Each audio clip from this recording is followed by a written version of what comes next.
Hello guys, current affairs funda में आप सभी का स्वागत है। मैं हूं आपके साथ अभिषेक शर्मा और आज के इस वीडियो सेशन में हम 31 मई तक के सभी इंपॉर्टेंट करंट अफेयर्स कवर करने वाले हैं। हमेशा की तरह आप इस वीडियो को अंत तक जरूर देखिएगा, आज भी आपको काफ़ी कुछ जानने के लिए मिलेगा। साथ ही गाइस, इस सेशन को शुरू करने से पहले आप सभी को बताना चाहूँगा, यदि आप हमारे daily current affairs PDF, weekly PDF, monthly PDF और हर महीने के banking and economic awareness PDF चाहते हैं तो करंट अफेयर्स फंडा का 1 ईयर मेंबरशिप प्लान आप ज्वाइन कर सकते हैं, जिसका लिंक आपको वीडियो के डिस्क्रिप्शन में या फिर फर्स्ट कमेंट में मिल जाएगा। आपको बता दें, इस 1 ईयर मेंबरशिप प्लान के तहत जितना भी हमारा पीडीएफ कंटेंट है वो हम आपको 1 साल तक प्रोवाइड कराते हैं, जिसे आप डाउनलोड कर सकते हैं, प्रिंट आउट भी निकलवा सकते हैं। कोई भी आपका एग्जाम हो, बैंकिंग, एसएससी, रेलवे या फिर स्टेट पीसीएस, जहाँ पर भी जनरल अवेयरनेस या बैंकिंग अवेयरनेस पूछे जाते हैं या करंट अफेयर्स पूछे जाते हैं, सभी एग्जाम्स के लिए हमारा ये पीडीएफ कंटेंट काफ़ी यूज़फुल है। तो कोई भी अगर आपका डाउट है हमारे इस पीडीएफ कोर्स संबंधित तो आप कमेंट बॉक्स में अवश्य लिखिएगा। चलिए फिर करते हैं शुरुआत इस वीडियो सेशन की। सबसे पहले आज का क्वेश्चन देख लेते हैं, इसका आंसर आपको कमेंट बॉक्स में भी करना है। Who is the current president of Nepal? Nepal के वर्तमान राष्ट्रपति कौन है? ऑप्शंस देख लेते हैं, वीरेंद्र राइचल, स्वर्णिम वाघले, पुष्प कमल दहल या फिर रामचंद्र पौडेल। तो जल्दी से आंसर कर दीजिए, फिर हम आगे बढ़ते हैं। और इसी तरह के क्वेश्चन से यदि आप प्रैक्टिस करना चाहते हैं तो करंट अफेयर्स फंडा को टेलीग्राम पर जरूर ज्वाइन कर लीजिए। करंट अफेयर्स फंडा नाम से हमारा टेलीग्राम चैनल है।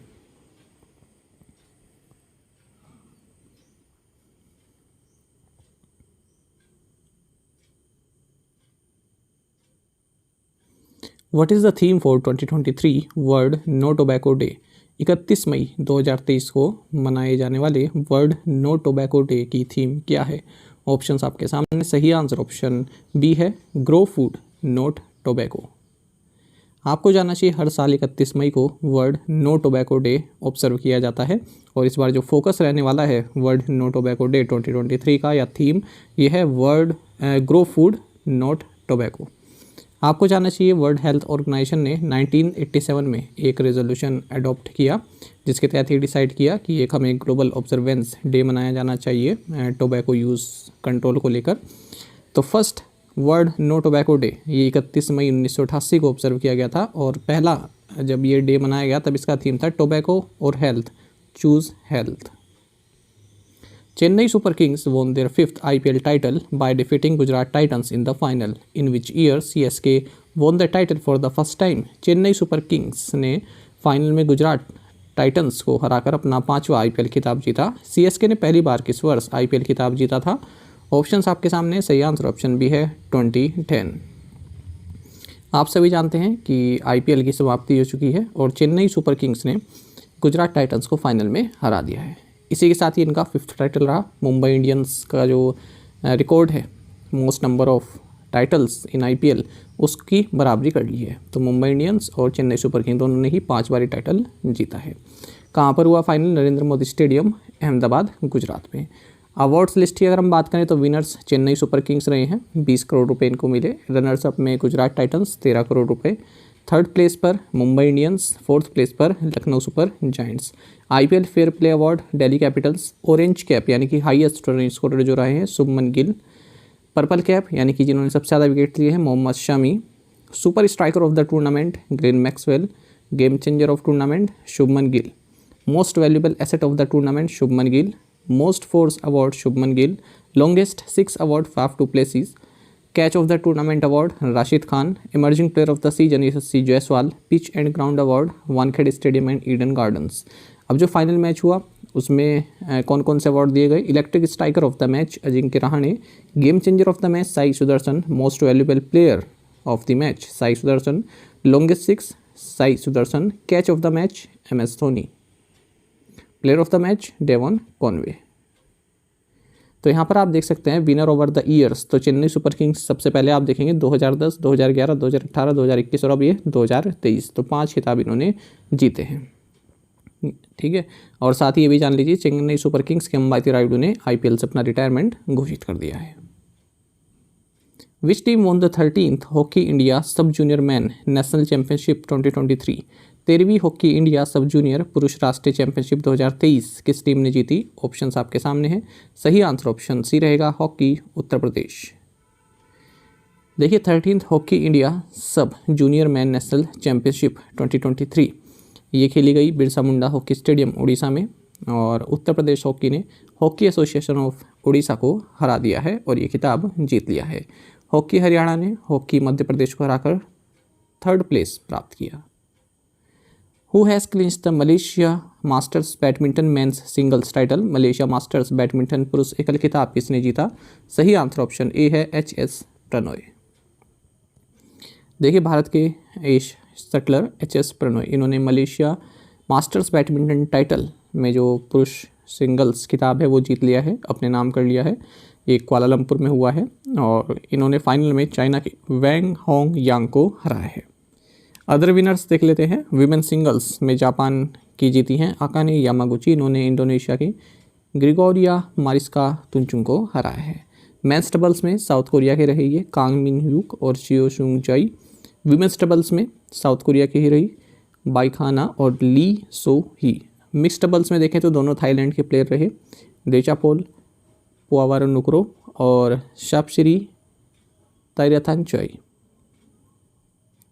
Every year on May 30 which state celebrates its foundation day? हर साल 30 मई को कौन सा राज्य अपना स्थापना दिवस मनाता है?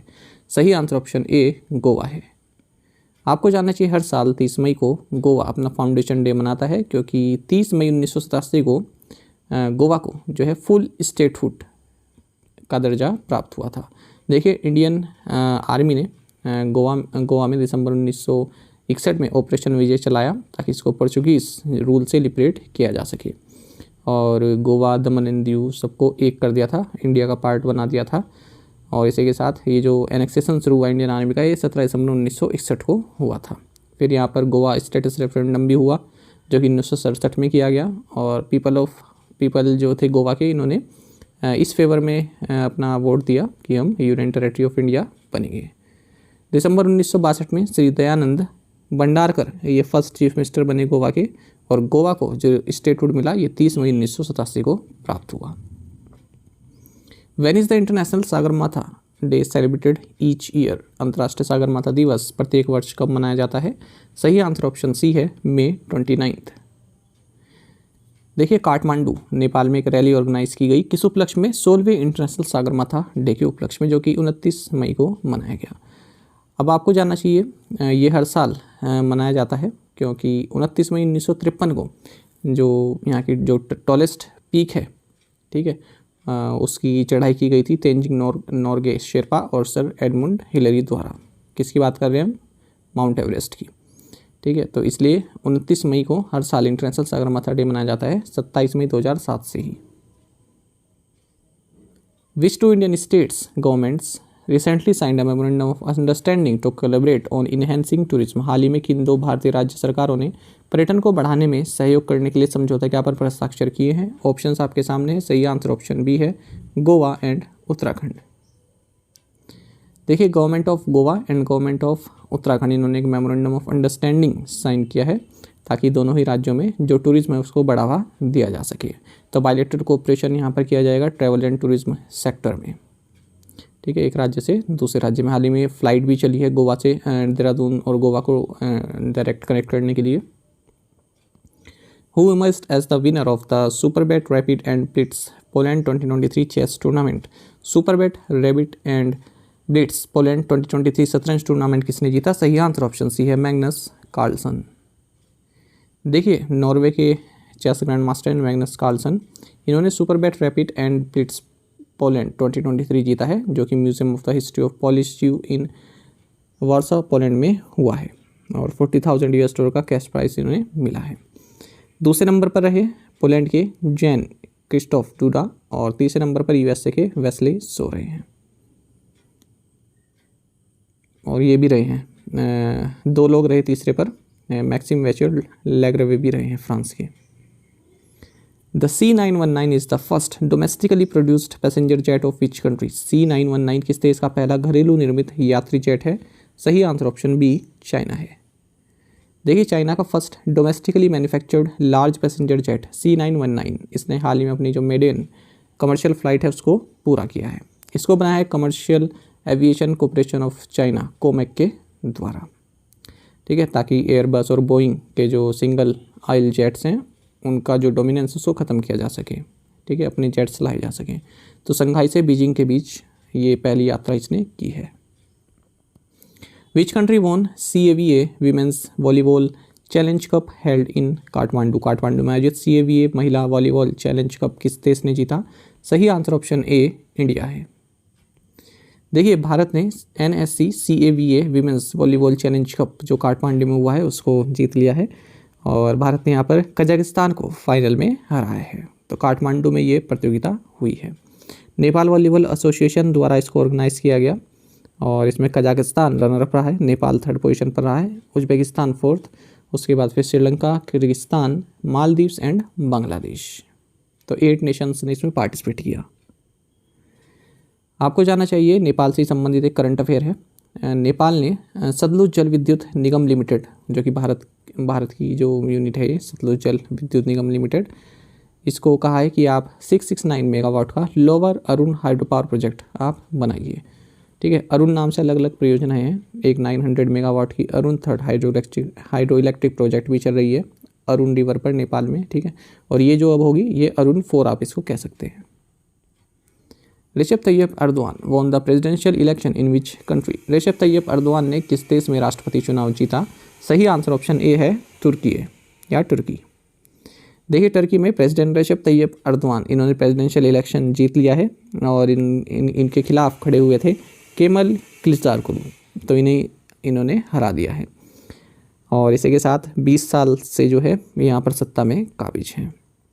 तो देखिए ये 12th एंड करंट प्रेसिडेंट है टर्की के 2014 से ही।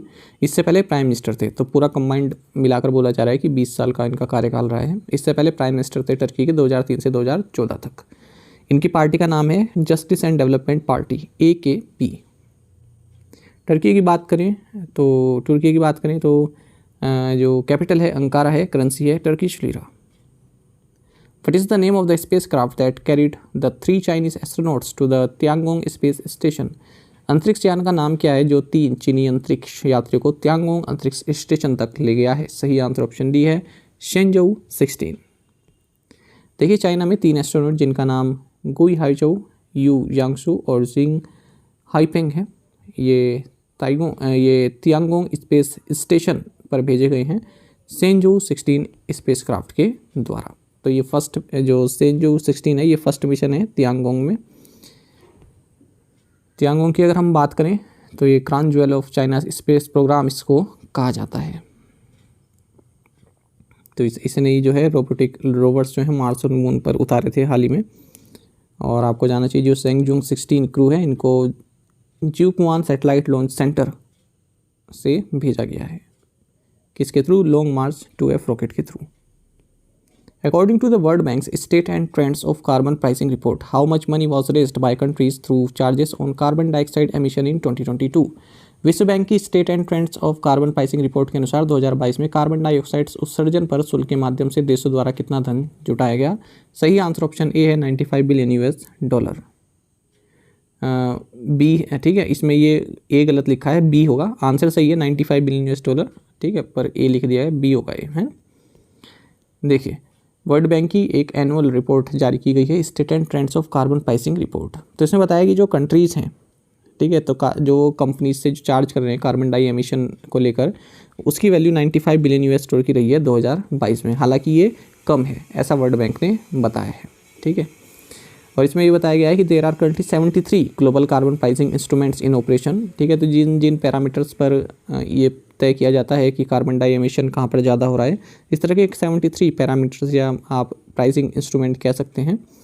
ठीक है, और 68 इंस्ट्रूमेंट पहले होते थे, अब 73 हो गए हैं। These pricing instruments cover approximately 23% of global greenhouse gas emissions. अब इसमें भी लिखा गया है कि compare to the previous year the amount raised in carbon revenues in 2022 increased from approximately $84 billion to $95 billion. ठीक है, तो एक साल पहले $84 बिलियन कलेक्ट किया था, अब $95 billion. Who has been re-elected as the external auditor of the World Health Organization for a 4-year term from 2024 to 2027? 2024 से 2027 तक 4 साल की अवधि के लिए विश्व स्वास्थ्य संगठन के बाहरी लेखा परीक्षक के रूप में फिर से किसे चुना गया है? ऑप्शंस आपके सामने हैं। सही आंसर ऑप्शन डी है गिरीश चंद्र मुर्मू। देखिए controller and auditor general of India, जिसे कैग कहते हैं, गिरीश चंद्र मुर्मू है ये। इन्हें री इलेक्ट किया गया है कहाँ पर? वर्ल्ड हेल्थ ऑर्गेनाइजेशन में एक्सटर्नल ऑडिटर के तौर पर 4 साल के लिए 2024 से 2027 तक। ऑलरेडी जो गिरीश चंद्र मुर्मू है ये इस पोजीशन पे हैं 2019 से ही, 2019 से 2023 तक का टर्म इनका रहा है। अब और रिइलेक्ट कर दिए गए 2024 से 2027 तक। तो ये जो इलेक्शन हुआ है 76th वर्ल्ड हेल्थ असेंबली जो गोवा में हुई वहाँ पर हुआ। वहाँ पर हमारे जो कैग इनको रिइलेक्ट किया गया है मेजोरिटी के साथ 114 आउट ऑफ 156 वोट्स। तो ये second major international audit assignment है जो कैग को इस साल दिया गया है। इससे पहले इन्हें इंटरनेशनल लेबर ऑर्गेनाइजेशन में भी एक्सटर्नल ऑडिटर नियुक्त किया जा चुका है इसी साल मार्च में। प्रीवियस असाइनमेंट क्वेश्चंस के आंसर देखेंगे। Ranganathittu bird sanctuaries in which state? Karnataka. In which sport has the practice of giving soft signals been abolished recently? Cricket. Which city hosted a national conference on land governance in northeastern state? Guwahati. Which INS recently returned to Mumbai after undergoing a major refit at Naval Dockyard in Russia? INS Sindhu Ratna. Or which bank has emerged as the top performer among public sector lenders in terms of loan and deposit growth in percentage terms during 2022-23? Answer is Bank of Maharashtra. और आप में से कई aspirants ने बिल्कुल सही answer दिया है। इसी तरह से आप पार्टिसिपेट करते रहिए। साथ ही आपको बता दूं, देखिए मैं कुछ लगभग 2 या 3 दिन के लिए अवेलेबल नहीं हूँ कुछ पर्सनल रीज़न के कारण, ठीक है। तो इसके लिए माफ़ी चाहूँगा, है ना, क्योंकि एक फ्लो टूट जाता है एस्पिरेंट्स का भी। पर आपको पता है कि मैं बहुत कम ऑफ रखता हूँ करंट अफेयर्स में, वरना रेगुलर रहते हैं। पर कभी कभी कुछ इस तरह के काम आ जाते हैं कि आप जो है आपको ऑफ लेना ही पड़ता है, ठीक है। तो आप लोग अपनी रिवीजन कीजिए अच्छे से। बाकी जब हम आते हैं आपको पता है कि सब कुछ कवर करके जाते हैं, ऐसी कोई दिक्कत वाली बात नहीं है, ठीक है। फिर से क्लास हम रिज्यूम करेंगे 2 या 3 दिन बाद, इससे ज़्यादा नहीं, ठीक है। आज के असाइनमेंट क्वेश्चन देखेंगे। Which agency release the wealth report 2023? Jeddah declaration has been adopted during which summit recently? PM Modi flagged off north east first Vande Bharat express connecting Guwahati to which city? Who became only the 3rd woman ever to win the Palme d'Or at the Cannes Film Festival for the courtroom drama at an Anatomy of a Fall? The G7 group of advanced economies, which includes Canada, France, Germany, Italy, Japan, UK, US, as well as European Union, represents what percentage of world's population? तो ये 5 question के answer आप comment box में दीजिएगा। यदि आपको एक question का आंसर भी आता है तो भी आप हमें कमेंट बॉक्स में बता सकते हैं। साथ ही करंट अफेयर्स फंडा को आप टेलीग्राम पर भी ज्वाइन कर सकते हैं। यहाँ पर रेगुलर वीडियो अपडेट्स और करंट क्विजेस हम आप सभी के लिए लाते रहते हैं। साथ ही डिस्कशन ग्रुप में आप कोई भी अपना डाउट रख सकते हैं। दोस्तों, यहाँ पर हमारे करंट अफेयर्स की प्लेलिस्ट दी गई है, इसको आप जरूर देखें। अपने दोस्तों के साथ, फेलो एस्पिरेंट के साथ हमारे करंट अफेयर्स को शेयर जरूर करें। आज का ये सेशन आपको कैसा लगा कमेंट बॉक्स में अवश्य बताइएगा। Thank you guys.